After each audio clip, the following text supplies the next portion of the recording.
Hi guys, this is a podcast called Technically Speaking. We are a bunch of scientists and engineers, and we are hoping to talk about scientific topics or topics of interest and have a discussion around them and see how you guys pick up from that in some sort of way. Today's topic is nuclear power going to contribute to tackle climate change?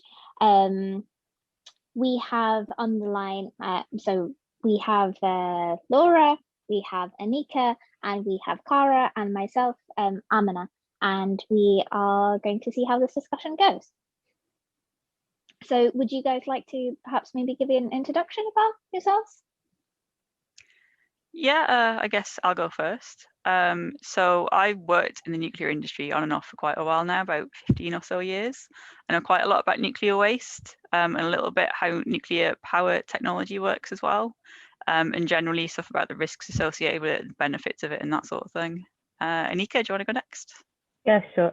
So I'm also a researcher in nuclear, but I work on nuclear fusion and I look at more of the materials and engineering side of things. So I'm Cara. I am an engineer by training, but I've never really worked as an engineer. I'm a bit of a jack of all trades, doing interdisciplinary research. And I did my PhD with the nuclear decommissioning sector. So that's really about the back end of how we're going to clean up things. But my focus really is around the social side of things and social value around the communities and what nuclear energy does for people. Awesome. Right, so if we take things right to the beginning, shall we go off by how nuclear reactors work and what sort of different technologies are available? Aneeqa, I think that's one for you. Well, thanks, guys. So I work in the most futuristic nuclear reactors, so none of the reactors at the moment that we have available for electricity are actually nuclear fusion reactors. So basically, any nuclear reactors producing electricity at the moment are a type of reaction called a fission reaction. So they're fission reactors, and that is essentially where you split atoms apart. Could be different types of atoms, but typically uranium, which is split. And then thanks to good old Einstein and his E=mc² equation, you have a mass difference between the atoms that you're splitting to start with, and then the products that you're left with, and that mass difference is equivalent to energy. So that's basically the energy that's liberated from that reaction in the form of heat, which we use to drive turbines, etc., and produce electricity. So that's kind of a very, very simple way of explaining how a nuclear reactor works. I don't know if anyone wants to add anything. That's a very bare bones description, I know.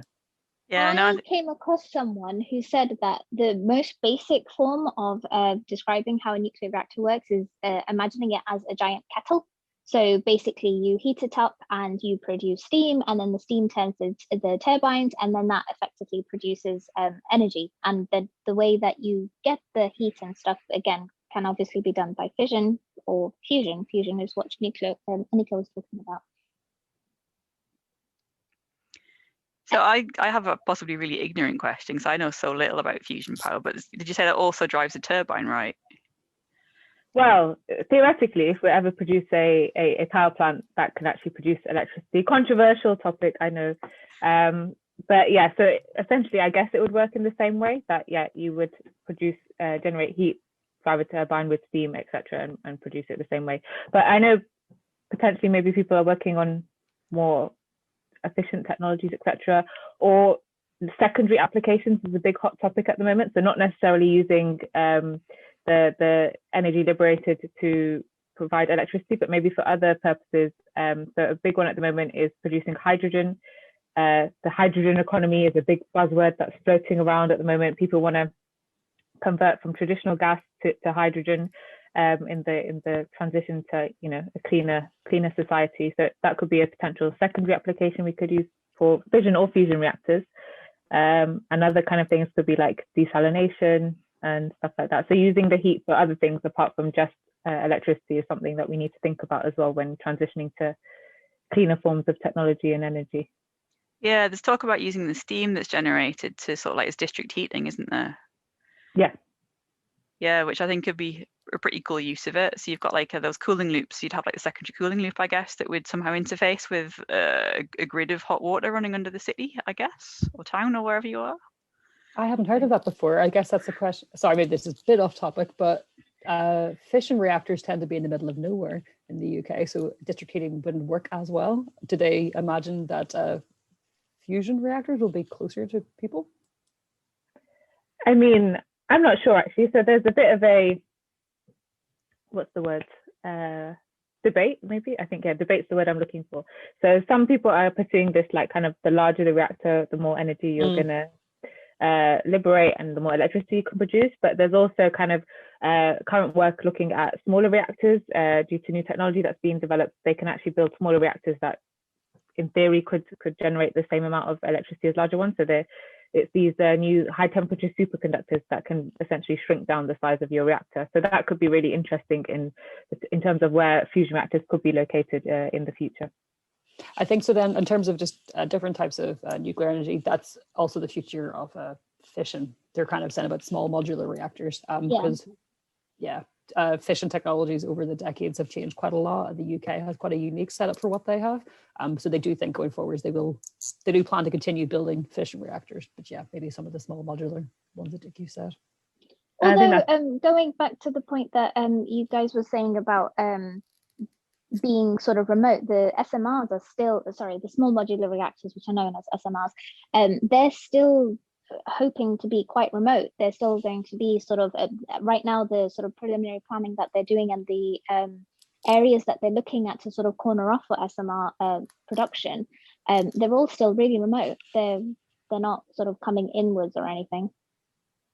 Yeah, I think people are still a bit more scared of fission than fusion. So maybe I can't imagine district heating working that well for a fission reactor. People are scared of the radioactivity, politically speaking.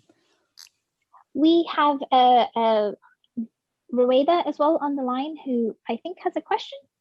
Yes, I have a very basic question since everybody is so knowledgeable on nuclear energy. There's this rumor that nuclear energy is endless, so it will keep on, if you have a reactor, it will keep on generating electricity forever. Is that true? Who would like to take that? I can start and people can jump in if they, again, I might butcher this completely, but unfortunately there's no such thing as unlimited energy, even though we often use that phrase, especially in fusion. We're very guilty of that thing. We have limitless energy because the fuels in fusion that we would use are deuterium and tritium, which are kind of isotopes of hydrogen, which you can deuterium you can get from seawater, and the tritium you can get from lithium, which is basically what's in your laptop batteries. So we often throw that phrase about, but in reality, nothing is limitless. So even though the fuel for fusion might be in a great supply, but the other kind of materials you need to build the reactor, how long they last, coping with those extreme conditions in the reactor, those all contribute to the lifetime of the reactor. And then in the fission industry, again, although you liberate huge amounts of fuel, from huge amounts of energy from very small amounts of fuel, especially if you compare to like coal or other fossil fuels, for example, the actual amount of fuel you need is very limited. So, it's a much higher payoff on the fuel side. Again, buildings, they get wear and tear, they break down over time, sometimes from the, damage from the neutrons, heat loads, and just generally getting old, like any old building. But I know Laura and Cara, they've evolved, on the other side, the end of life of nuclear reactors.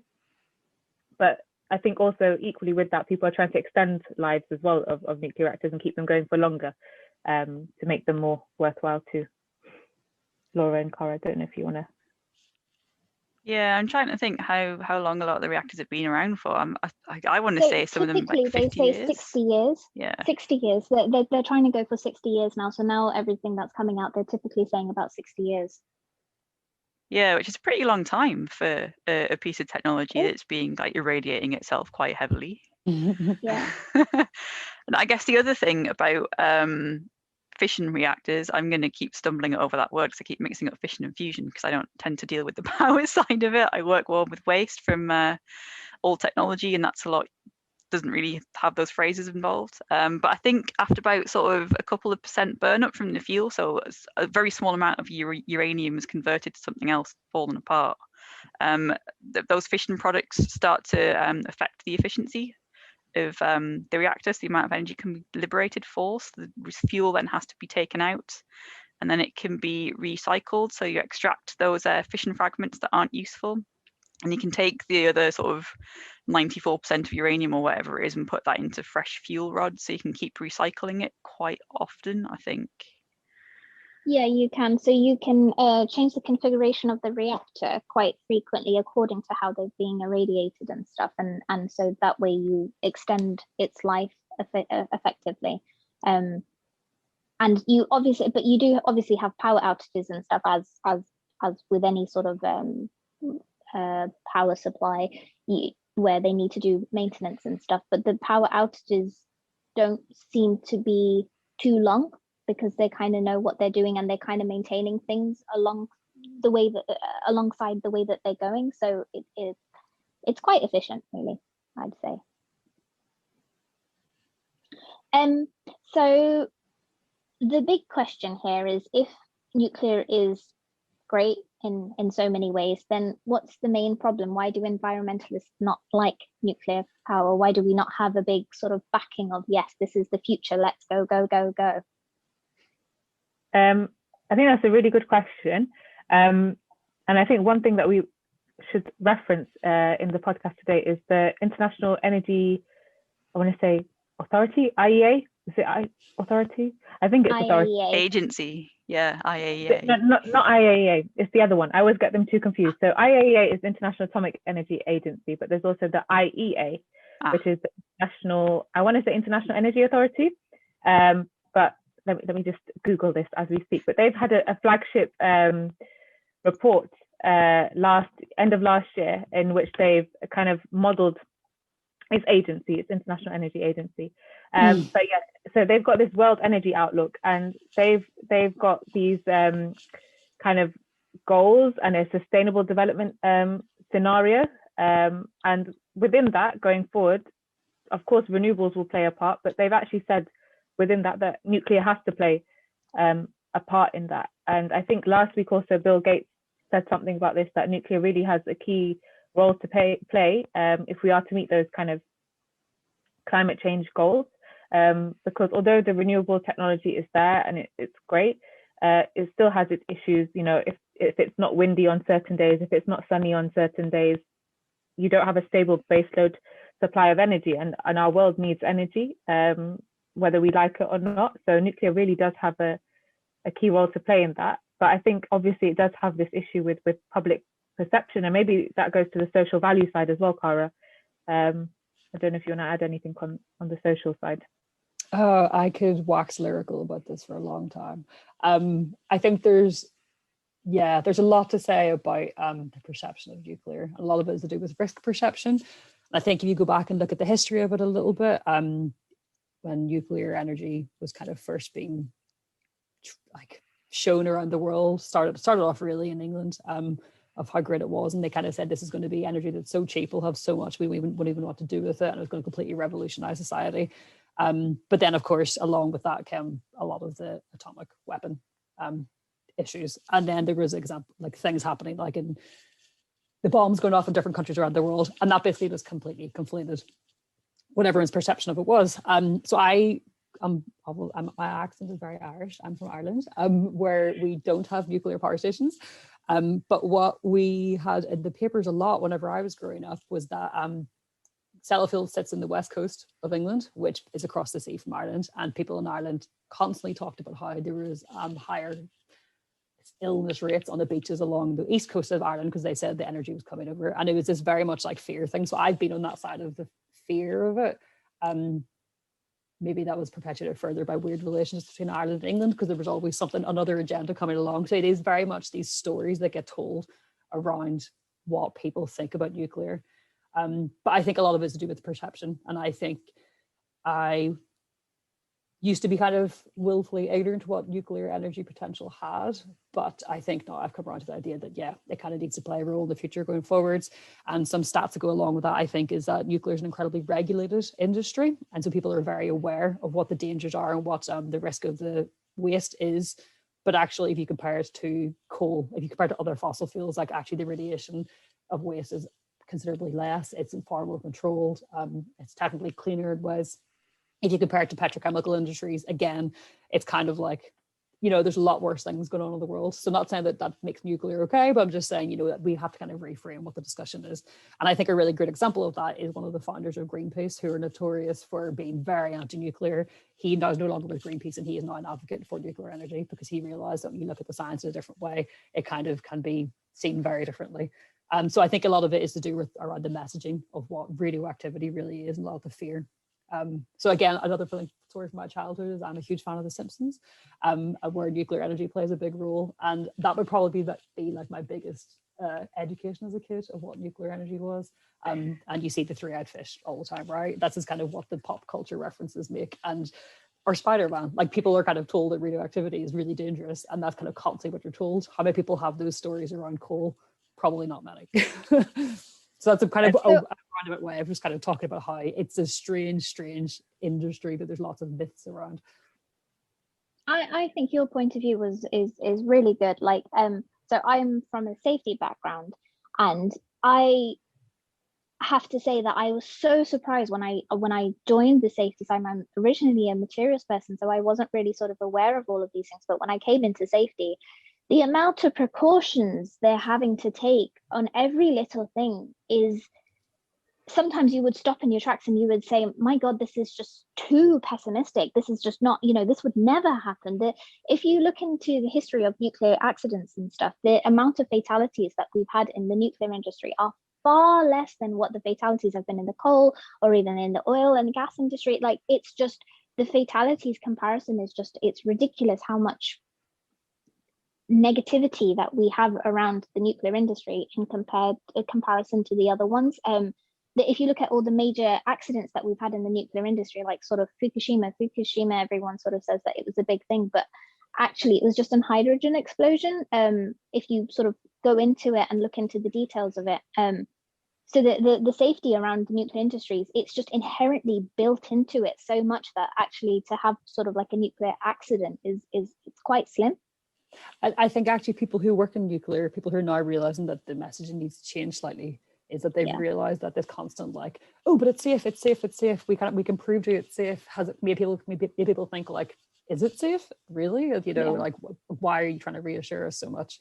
And there is definitely something around that they need to kind of rethink how they're doing that message. Too much. Yeah. I think that, like, kind of, I agree with that. I think you've both put that really well. And the thing is, like, there's no such thing as like a clean resource or anything that's guilt-free or without any issues at some point during the supply chain. Like even solar panels, for example, the kind of heavy metals and toxic chemicals associated with that or disposing of that, I think is pretty horrendous, actually, but no one really seems to go on about that. I'm not saying we shouldn't have solar panels, but it's just that, as you say, it's a perception thing, that there's no such thing as, completely clean or completely perfect utopian energy source. There just isn't. We just have to make the best of what we have, basically. Yeah, I think the correct information needs to be out there for people to make an informed decision, right? And I think it's very difficult to take some information in when like feelings and social consciousness and stuff like that gets in the way. Because I think, as Cara pointed out, there are all these ideas about the nuclear industry that persist in the media and in society that kind of skew the conversation quite a lot. I was anti-nuclear as a kid. So I think I think it's pretty common because I was one of these like Greenpeace hippie kids, and I was like, no nuclear, but somehow ended up going into nuclear eventually. Somewhere along the line, something changed and clicked.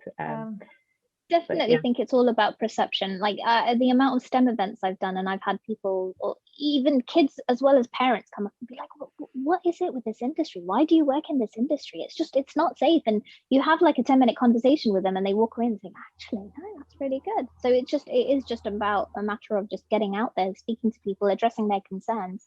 And hopefully podcasts like this will help that. So can I also please ask one sort of big question? So nuclear power also produces a lot of waste. We can't deny that. It's great. It's really a sort of, like we've spoken about, fatalities and inherent safety being built into it and those kind of things. It's great in some aspects, but then it also does produce nuclear waste. So what are your thoughts on that? How is the risk of the nuclear power sort of versus the nuclear waste that it produces, and how we manage with it, and what it means for the generations to come? Well, the amount of waste that's produced from the industry is actually quite small in terms of volume compared to just like the waste that's generated in the UK in a year. Like household waste volumes are far bigger than nuclear waste volumes annually. Yeah. Admittedly, there are possibly more risks associated with waste in the nuclear industry, but it depends on exactly what that waste is. Not all waste is radioactive from nuclear, and there are different levels of radioactivity as well. I think someone did some maths on this, and the amount of the high level waste, so the stuff that we class as really dangerous that were produced for the lifetime of our person, is like a disc that would fit into my hand. I wouldn't necessarily pick it up because it'd be really radioactive, but that gives you an idea of the sort of waste volumes that are generated. And in terms of managing it, I mean, the nuclear industry in the UK has been around for decades, since like the 50s, if not earlier. And so we've got all this experience of how to manage the waste and how to do it safely. The big question is how to dispose of it, I think. And that's something that Radioactive Waste Management Limited is currently looking at. So the idea is that a host community will come forward to volunteer to host a repository. So the waste will be buried underground. It'll be far away from people, where it can't be interacted with by us. And it will be sealed off from the environment, and then we can not have to think about it so much. I don't know if Aneeqa and Cara have got anything to add to that. Well, I think you kind of covered both things, really, talking about it, that back end of the waste. I think, so a couple of points to make. I guess one is really around, most countries do it quite well. They have got things saved quite well. In the US, they have things in big concrete tankers sitting in car parks, but they are generally kind of, keeping an eye on it. But there are stories definitely where some countries where there's illegal waste management that happens, and I think things have been turning up on the beaches of, is it Sudan? Like these big kind of like big canisters full of nuclear waste, so there is definitely challenges around this. It's not being managed well, but it's in comparison to the coal industry, which pumps out like who knows how much like volumes of coal waste into the air all the time. But I think in terms of the whole supply chain of waste, I think so sometimes there is arguments around, if you look at the whole life cycle cost modeling of like building a plant, like the amount of cement or concrete that goes into it is a lot. But a really forgotten part of the supply chain is actually uranium mining. And I think that's definitely where there's actually some challenges around waste management that people maybe don't consider enough, from what the limited amount that I know of it. I think a lot of it comes from countries where maybe, or communities where they aren't protected enough. I know a lot of it comes from Native American land in the US or Kazakhstan, and is it somewhere in Africa, Nigeria possibly, and Australia. So Australia maybe manages slightly better. Australia and Canada. So yeah, in these places, depending on how well those communities are supported and regulated, there maybe isn't so many challenges, but there is definitely some communities who've been left with a long-standing problem where their mines have been left essentially open and they are being exposed to natural radiation, so kind of maybe not as immediately dangerous, but it is definitely an issue that I think is not discussed enough in the UK. Right. So the talk at the minute is that we won't necessarily reprocess our waste at the minute to extract the useful uranium, because uranium mining is so cheaper to buy it from somewhere else than it is to recycle it. Do you think that might change if the mining practices change? Yeah, but kind of Aneeqa, you hinted at before, talking about solar panels. If you look at the electronics industry generally, I think where a lot of valuable materials come from, they don't have to care about the social practices around their mines. So I'm not sure how quickly uranium will become more expensive, unfortunately. Even if it is in Canada and Australia, where the industries might be a bit more regulated, they aren't really when it comes to mining things. So I don't know actually, but I'm a bit cynical about that possibly. Maybe if that came under regular sort of nuclear regulations and stuff, perhaps it would sort of get picked up, because as far as everything else is concerned for nuclear, it's so heavily regulated that sometimes it seems a bit excessive. So maybe the angle should be to include the mining all the way down to decommissioning, rather than just sort of looking at the lifeline of producing the energy all the way up into decommissioning, because that's what we essentially we look at right now. We don't really sort of include the mining and stuff into it. Yeah, I agree actually. I'm not sure why. I thought because I worked in decommissioning, I didn't really meet people who worked in that side of it, but maybe they do. Maybe it's not included generally. Don't know. Yeah. Right. So I think that's been a very useful discussion. And if we hope to post this online and have a discussion around this, maybe we can have some questions and we can address some questions some more. And I hope that you enjoyed this discussion, and we shall see you soon.